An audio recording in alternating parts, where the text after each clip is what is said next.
Dahil sa usok kaya nahimatay si Minnie at iniwan naman ni Maddie ang kanyang ina upang humingi ng tulong.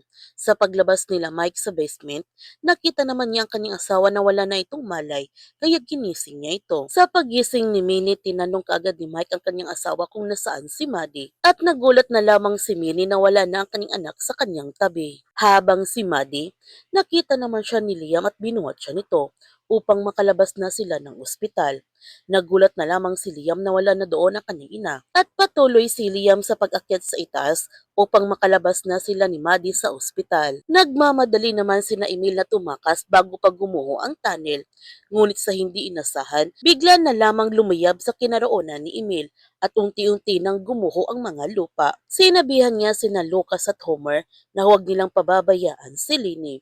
Gusto sana iligtas ni Lucas si Emil, ngunit tinatak siya na kanyang kuya. Dahil mga ilang sandali, tuluyan ng gumuho ang tunnel at kinakailangan na nilang makalabas dito. At bigla na lamang gumuho ang mga lupa at nabagsakan nito si Emil. Naalala naman ni Magnus ang kanilang nakaraan noon ni Ayen na nagtatalo sila dahil pinagdudahan ni Magnus ang pagbubuntis ni Ayen kung siya ba talagang ama nito.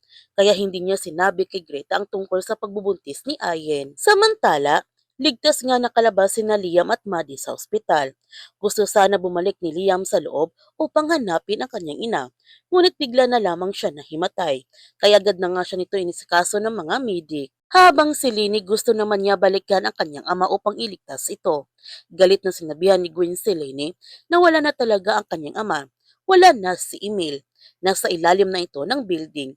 Hindi nila alam kung nasaan si Emil. Hindi na nila mahahanap si Emil kahit bumalik pa sila doon. Nakalabas na din sina Mike at Minnie sa ospital. Pero gusto sana bumalik ni Mike sa loob upang hanapin ang kanyang anak. Buti na lamang narinig ni Maddie ang boses ng kanyang mga magulang at pinuntahan niya ito. Niyakap ng mahigpit nila Mike at Minnie ang kanilang anak. Napangiti naman sina Wendy nung nakita nila ang tatlo na magkasama na ulit. Pero bigla na lamang dumilat ang mga mata ni Emil nung naalala niya si Ayen. Nasaan na kaya si Greta? Yan ang ating abangan sa Roha.